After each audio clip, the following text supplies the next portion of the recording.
It's been a journey, I can tell you that. My goal? To get to a point where buying is a conscious choice, not an impulse, and I'm hoping this is helpful to you too. It didn't happen overnight. Putting these ideas into practice changed my perspective on shopping habits, but it was a long road.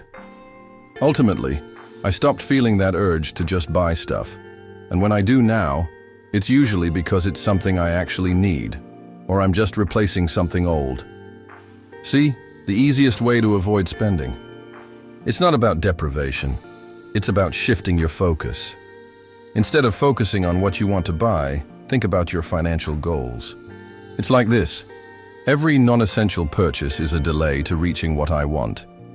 It's a simple equation. Therefore, not buying becomes the obvious decision. And you know what? I can say with confidence now that I still feel that pull to buy something new and shiny. But now, instead of giving in, I enjoy the challenge of finding a more affordable version. It's a weird twist, I know, but it works. Like books, for example. They are free at the library. So now I go to the library instead of buying them. It feels good to find that alternative. Therefore, I look for options first. Whether it was buying something used, like my car or camera, or borrowing something, it turns out there's always a cheaper way if you look. I'm pretty positive that a more affordable version exists for almost everything. I know this video is about not spending money, but finding these alternatives is still super important to talk about, because sometimes there is no avoiding it. Here's another thing. Most, if not all, my hobbies cost me nothing to enjoy. Grabbing books from the library or skating, those are free. I'm convinced that spending itself is a hobby here, and I feel so strongly about this one because it's probably the most effective thing on the entire list. It might sound strange, but think about it. Sometimes shopping is just something we do for fun, but it doesn't have to be that way. Because when I wasn't skating much or going out as much, I'd find myself window shopping and eating out for fun. It is very much linked, I can tell you from personal experience. Having a hobby, or anything to be fully immersed in, helps kill that urge to spend randomly. But I understand that most hobbies require some spending, at least to start with. The thing is, most of the times I felt compelled to shop more was when I didn't have something to keep me busy for fun. It sounds kind of sad when I say it out loud, but it's the truth. Basically, everywhere we go, we're encouraged to spend.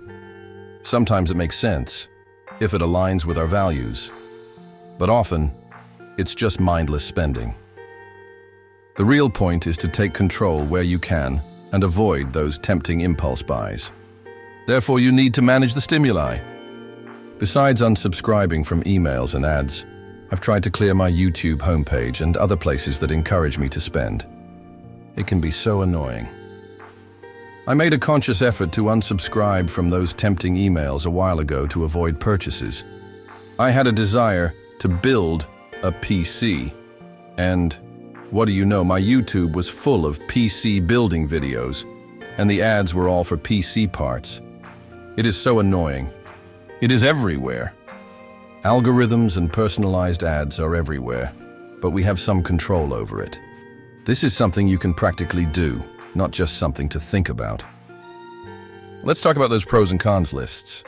Every time I've made one, the cons usually outweigh the pros. I make these lists for any big decision, but they're super helpful when considering spending. The obvious con is losing money and space, but there are other cons, too, like maintenance costs or time wasted. So, next time you want to buy something big, sleep on it and give it some thought. A waiting period helps to avoid those impulse buys.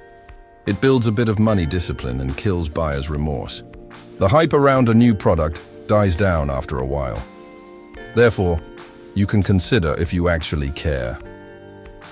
I usually give myself about 30 days to see if it fits in my budget and to read reviews. I'm always surprised at how much I pass on after waiting a while. I do a few things before buying something, and the first is I wait it out. So, I'm going to present this list of things I think about before any purchase, starting with waiting. Okay, let's get started. I'm going to talk about the things I do before I buy anything, and it starts with that waiting period. Even after years of being a minimalist, I still get that urge to buy the next cool thing. Is it something I need? Usually, no. But thankfully, I've found ways to stop unnecessary spending and ultimately stop buying things I don't need. So, here's how I stopped wanting to buy stuff in the first place. That's how I got here, and I hope you enjoy that, and I'll see you next time.